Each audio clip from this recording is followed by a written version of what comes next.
Good morning, welcome to online classes. अभी हम लोग हिंदी में मुंशी प्रेमचंद द्वारा रचित कहानी मंत्र पढ़ रहे थे। इस कहानी में प्रीवियस क्लास में हम लोग पढ़े कि डॉक्टर चड्ढा के बेटे को सांप काट लेता है और उसे बचाने वाला कोई नहीं है। सांप का काटा हुआ जहर उसके शरीर में धीरे धीरे फैलने लगता है, वह बेहोश होकर गिर जाता है। तो किसी व्यक्ति ने डॉक्टर उस भगत के बारे में बताता है कि वह सांप झाड़ के काटने का मंत्र वह जानता है और वह झाड़ता है। तो वहाँ रहने वाले कुछ लोग उसकी छावनी के पास जाकर उसे लेने जाते हैं। तो वह उस व्यक्ति की बात सुनकर वह बूढ़ा बोलता है कि मैं नहीं जाता, डॉक्टर चड्ढा को तो मैं अच्छी तरह से जानता हूँ। मेरे बेटे को इन्हीं के पास तो मैं लेकर गया था, ये खेलने जा रहे थे और खेलने जाने वक्त इसने सीधे मुंह से मेरी बात तक नहीं की थी। भगवान सब कुछ देखता है। उस समय तो मेरी आंखों से आंसू निकल आए थे, और लेकिन आंसू निकलने के बाद भी उस पत्थर दिल ने मेरे मुन्ने को देखा तक नहीं। और भगत के जीवन में ये पहला ऐसा मौका था जो किसी को सांप काटा हो और वह चुपचाप बैठा हो, उसे वह नहीं गया हो झाड़ने।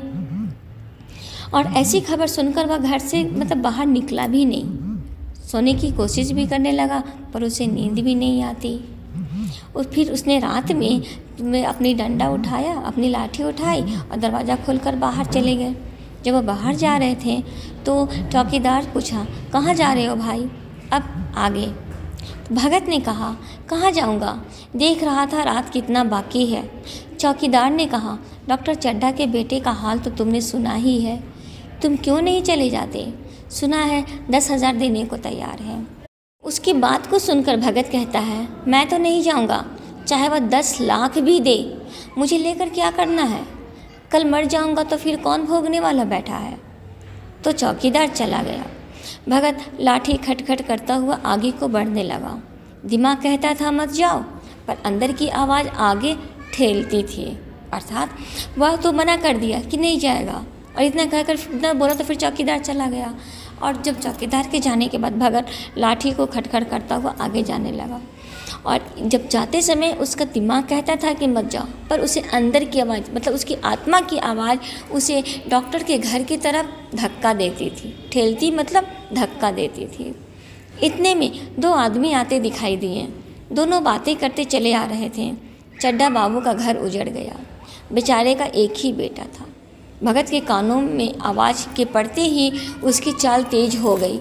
सामने डॉक्टर साहब का बंगला नज़र आया। बंगला खामोशी में डूबा हुआ था।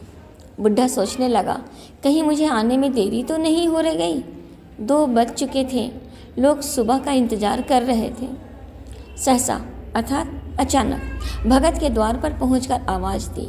डॉक्टर साहब, समझे कोई मरीज होगा।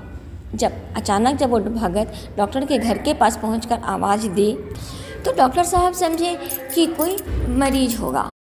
कोई और दिन हो तो धुतकार देते, पर आज नम्रता से बोले, क्या है भाई, आज हमारे ऊपर बहुत बड़ी मुसीबत आई है, शायद 1 महीने तक किसी मरीज को न देख सकूँगा। तो भगत ने कहा, आपकी मुसीबत सुन चुका हूँ, बेटा कहाँ है, मुझे दिखा दीजिए। भगवान बड़ा कारसाज है, कौन जाने अब भी उसे दया आ जाए। तो चड्ढा ने उदास स्वर से कहा, चलो देख लो, बहुत से झाड़ फूंक वाले देखकर जा चुके हैं। भगत अंदर जाकर डॉक्टर के बेटे को देखकर बोला, अभी देर नहीं हुई है, नारायण चाहेंगे तो आधे घंटे में आपका बेटा उठ बैठेगा। जब भगत वो समझा कि कोई मरीज आया है तो उसने बहुत ही नम्रता, बहुत ही दयालु होकर बोला कि कोई और दिन होता तो उसे डांट देता, लेकिन आज वो नहीं। उसने कहा कि आज मेरे ऊपर बहुत बड़ी मुसीबत आई है, शायद हम 1 महीने तक अपने मरीज को नहीं देख सकेंगे। तो उनकी बातों को सुनकर भगत बोलता, आपकी जो मुसीबत है, आपकी जो परेशानी है, वह मैं सुन चुका हूँ।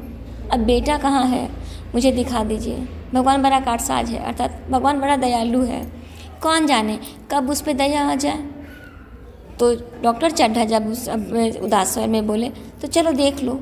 बहुत से झाड़ फूँक करने वाले आकर उसके बेटे को देखकर झाड़ कर चले गए हैं, लेकिन उनके झाड़ने का कोई फ़र्क नहीं पड़ा, वह ठीक ही नहीं हुआ है।